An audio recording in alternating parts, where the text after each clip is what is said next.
Level 1. No place of your own. You do not have an address. You have a couch that belongs to a friend, a duffel bag zipped to the top, and a corner of someone else's closet they told you to use.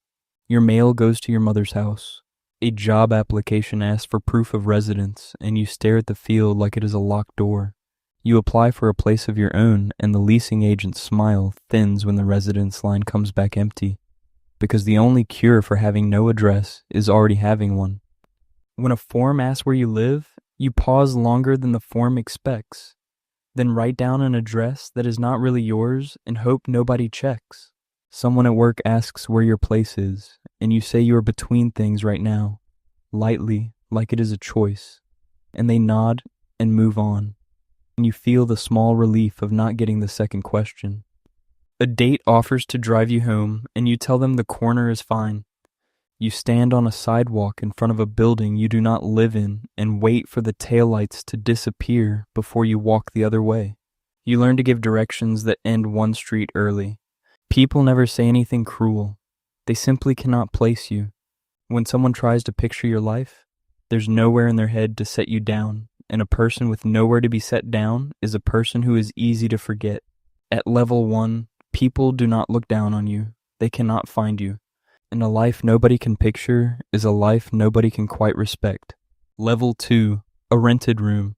$400 a month buys you a room in a house full of strangers, a shared bathroom, a kitchen with a chore chart everyone ignores, and a door that locks. Your name is on nothing. The lease belongs to someone you have met twice, but the door locks, and behind it is the first space in years that is only yours.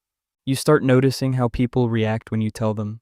You say you rent a room, and they lower their voice slightly, the way people do around a thing they have decided is delicate, and the follow-up questions just stop.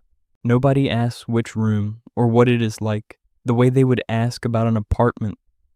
Someone you are seeing offers to come up after a night out, and you say the place is a mess, which is not the real reason, and they hear the not real reason and stop offering.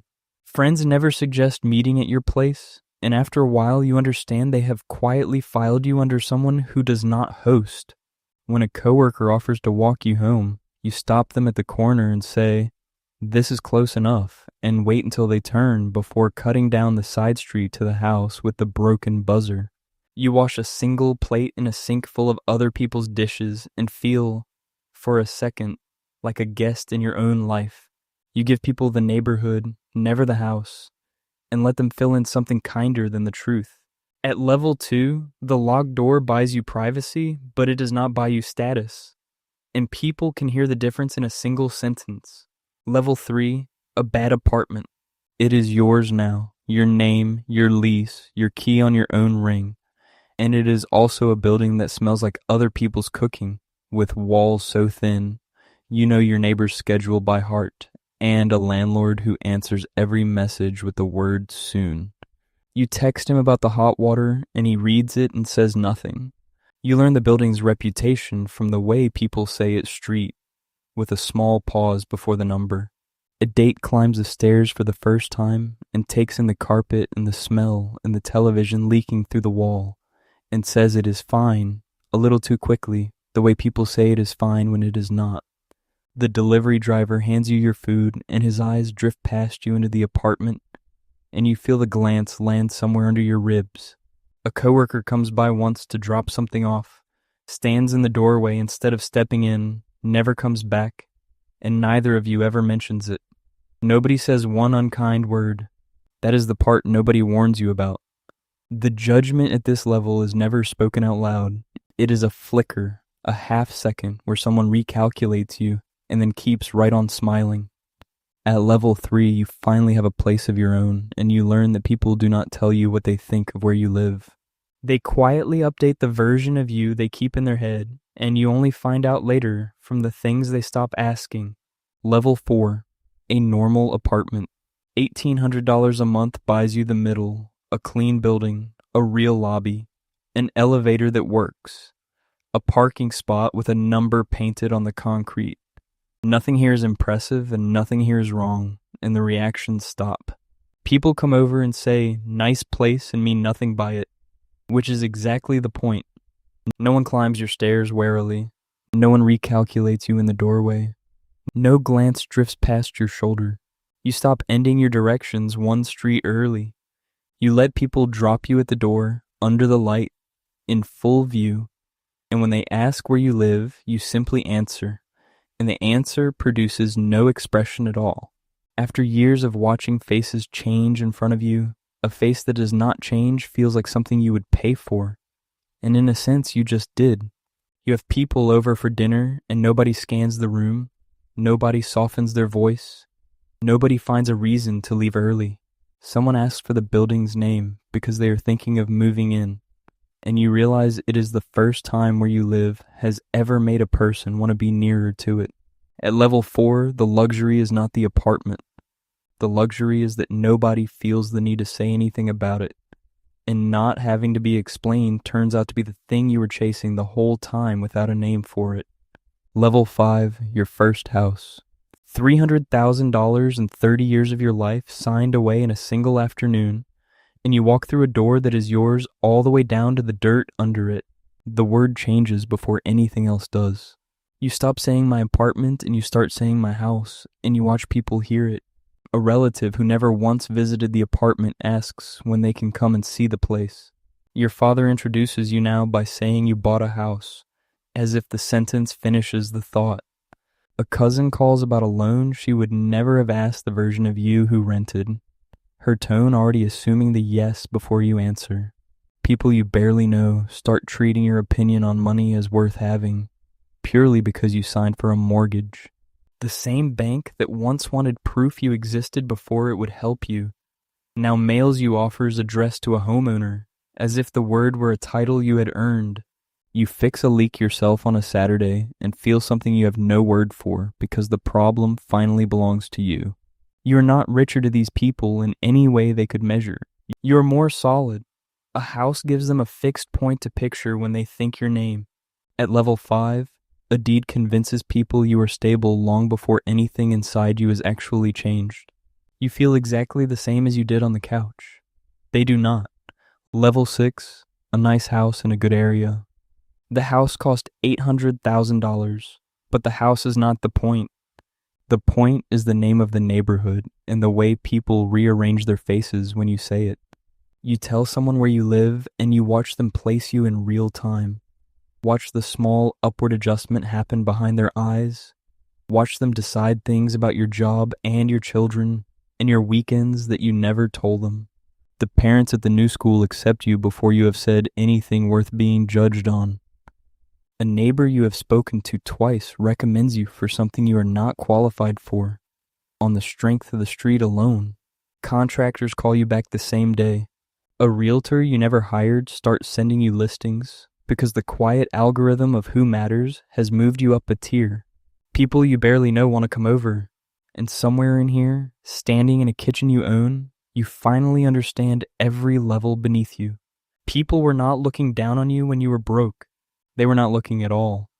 And not being looked at, repeated across enough years, feels exactly like being looked down on. The coldness at the bottom was never aimed at you. It was absence. And absence at that scale is impossible to tell apart from contempt. At level 6, the address speaks before you open your mouth, and people trust the address more than they have ever trusted you.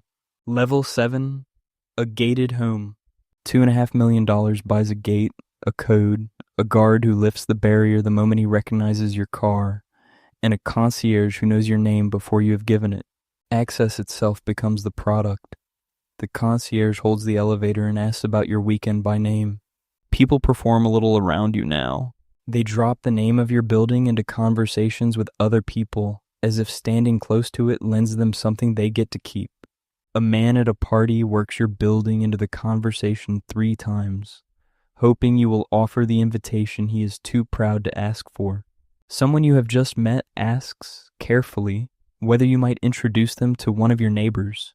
People you barely know describe you to others as the one who lives in the place with the gate, as if the gate were a personality.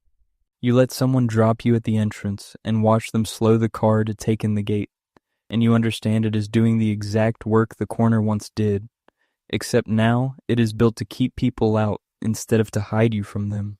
The same instinct turned inside out. At level 7, the gate is not only keeping people out, it is telling everyone who sees it that you belong on the other side of it. And belonging, it turns out, is the most expensive thing an address can buy. Level 8, a penthouse. $10 million, the top floor, a wall of glass, a view of the city that strangers pay to photograph from the street far below. People stop asking what it costs. That is the first thing you notice, because at every level before this, the cost was the question hiding inside all the other questions, and now it simply vanishes, since asking would mark the person as someone who does not already know. Invitations arrive for events you did not know existed, addressed to the version of you that lives at the top of the building. People who have never set foot inside describe your home to other people with the easy confidence of having heard about it. And once a stranger describes your own living room back to you, certain of every detail having never seen it. Your home becomes a sentence that gets said about you in rooms you're not standing in. The friend whose couch once saved you comes to visit, drifts to the window, and goes quiet, and you stand there together at the two far ends of the same life with nothing to say across the distance. No one here has been to where you came from. No one thinks to ask. At level 8, people stop asking where you live, because the answer has already arrived in the room ahead of you, and slowly you notice they are talking to the address instead of to you. The place did not just learn to speak for you, it learned to speak instead of you. Somewhere right now, someone is folding themselves onto a friend's couch in the dark. They have a duffel bag zipped to the top, a corner of a closet, and mail that goes to their mother's house. A form is asking them where they live, and they are pausing longer than the form expects. Tonight someone will offer to drive them home, and they will say the corner is fine, and they will stand on a sidewalk in front of a building that is not theirs and wait for the taillights to disappear. They do not know yet that the sidewalk and the penthouse are the same person standing in two different places. You're the same person in every one of these homes. People just decide who you are based on the address printed next to your name. The address changes at every level. You do not.